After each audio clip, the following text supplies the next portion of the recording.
नमस्कार दोस्तों, इस वीडियो में गुप्त काल से संबंधित प्रश्न देखने वाले हैं जो एमसीक्यू के रूप में होगा। तो दोस्तों, देर न करते हुए वीडियो को शुरू करते हैं और वीडियो के अंत तक बने रहेंगे। जिसका पहला प्रश्न है, नालंदा विश्वविद्यालय की स्थापना का युग है ए मौर्य, बी कुषाण, सी गुप्त, डी पाल। जिसका सही उत्तर है सी गुप्त। दूसरा प्रश्न है, गुप्त युग में भू राजस्व की दर थी ए उपज का चौथा भाग, बी उपज का छठा भाग, सी उपज का आठवां भाग, डी उपज का आधा भाग। जिसका सही उत्तर है बी उपज का छठा भाग। तीसरा प्रश्न है, नगरों का क्रमिक पतन किस काल की एक महत्वपूर्ण विशेषता थी ए गुप्त काल, बी प्रतिहार काल, सी राष्ट्रकूट, डी सातवाहन युग। जिसका सही उत्तर है ए गुप्त काल। चौथा प्रश्न है, किस वंश के शासकों ने मंदिरों एवं ब्राह्मणों को सबसे अधिक ग्राम अनुदान में दिया था ए गुप्त वंश, बी पाल वंश, सी राष्ट्रकूट, डी प्रतिहार। जिसका सही उत्तर है ए गुप्त वंश।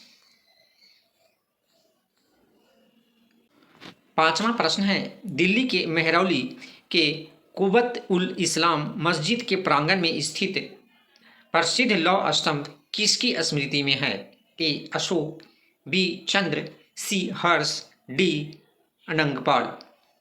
जिसका सही उत्तर है बी चंद्र। छठा प्रश्न है, कालिदास द्वारा रचित मालविका अग्निमित्र नाटक का नायक था ए पुष्यमित्र शुंग, बी गौतमी पुत्र सातकर्णी, सी अग्निमित्र, डी चंद्रगुप्त द्वितीय। जिसका सही उत्तर है सी अग्निमित्र। सातवां प्रश्न है, समुद्रगुप्त की सैनिक उपलब्धियों का वर्णन उसके किस अभिलेख में उपलब्ध है ए एरन के, बी गया के, सी नालंदा के, डी प्रयाग के। जिसका सही उत्तर है डी प्रयाग के। आठवां प्रश्न है, निम्न में किस काल में स्त्रियों की पुरुषों से बराबरी थी ए गुप्त काल में, बी मौर्य काल में, सी चोल काल में, डी इनमें से किसी में भी नहीं। जिसका सही उत्तर है ए गुप्त काल में। नौवां प्रश्न है, कौन सा राजवंश हुनों के आक्रमण से अत्यंत विचलित हुआ ए मौर्य, बी कुषाण, सी गुप्त, डी शुंग। जिसका सही उत्तर है सी गुप्त। 10वां प्रश्न है, निम्नलिखित में कौन सा नाटक कालिदास ने नहीं लिखा था ए मालविका अग्निमित्र, बी अभिज्ञान शाकुंतलम, सी विक्रमोर्वशीय, डी जानकी हरण। जिसका सही उत्तर है डी जानकी हरण।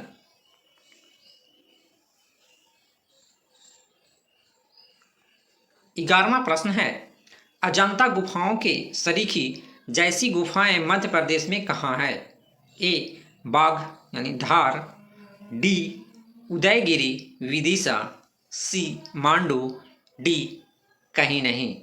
जिसका सही उत्तर है ए बाघ धार। 12वां प्रश्न है, गुप्त वंश ने खाली स्थान अवधि में शासन किया ए 319 से 500 ईस्वी, बी 319 से 371 ईस्वी, सी 325 से 375 ईस्वी, डी 566 से 597 ईस्वी। जिसका सही उत्तर है ए 319 से 500 ईस्वी। 13वां प्रश्न है, बाल विवाह की प्रथा आरंभ हुई ए मौर्य काल में, बी कुषाण काल में, सी गुप्त काल में, डी हर्षवर्धन के काल में। जिसका सही उत्तर है सी गुप्त काल में। 14वां प्रश्न है, सोने के सर्वाधिक सिक्के किस काल में जारी किए गए ए कुषाण काल में, बी गुप्त काल में, सी मौर्य काल में, डी हिंद यवन काल में। जिसका सही उत्तर है बी गुप्त काल में। 15वां प्रश्न है, यूरोपीय भाषा में अनुवादित प्रथम भारतीय ग्रंथ कौन सा है? ए भागवत गीता, बी अभिज्ञान शकुंतलम, सी कुमार संभवम, डी कामसूत्र। जिसका सही उत्तर है बी अभिज्ञान शकुंतलम। 16वां प्रश्न है, सती प्रथा का पहला उल्लेख कहाँ से मिलता है? ए भीतर गांव लेख से, बी बिलसद स्तंभ लेख से, सी एरन अभिलेख से, डी भीतरी स्तंभ लेख से। जिसका सही उत्तर है सी एरन अभिलेख से। 17वां प्रश्न है, गुप्त वंश के निम्नलिखित शासकों को क्रम से लगाइए। पहला चंद्रगुप्त प्रथम, दूसरा समुद्रगुप्त, तीसरा चंद्रगुप्त द्वितीय, चौथा स्कंदगुप्त। जिसका सही आंसर है डी 1 2 3 4। 18वां प्रश्न है, गुप्तकालीन सिक्कों का सबसे बड़ा ढेर कहाँ से प्राप्त हुआ है? ए बयाना भरतपुर, बी देवगढ़ झांसी, सी भूमरा मध्य प्रदेश, डी तिगवा मध्य प्रदेश।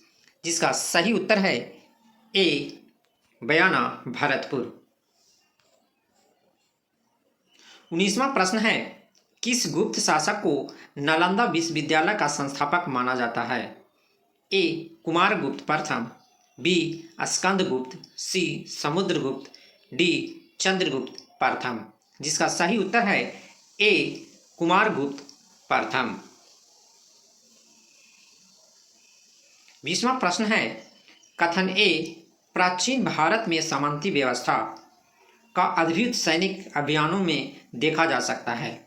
कथन आर गुप्त काल में सामंती व्यवस्था का पर्याप्त विस्तार हुआ था। ए ऑप्शन में है ए और आर दोनों सही है तथा आर ए की सही व्याख्या करता है।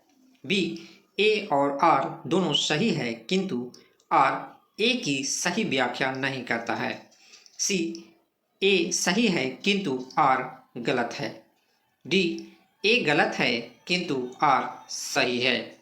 जिसका सही उत्तर है बी ए और आर दोनों सही है किंतु आर ए की सही व्याख्या नहीं करता है। तो दोस्तों इस वीडियो में 20 MCQ देखें जो प्राचीन इतिहास के टॉपिक गुप्त काल या गुप्त वंश से संबंधित था। तो मिलते हैं नेक्स्ट वीडियो में। जय हिंद, जय भारत।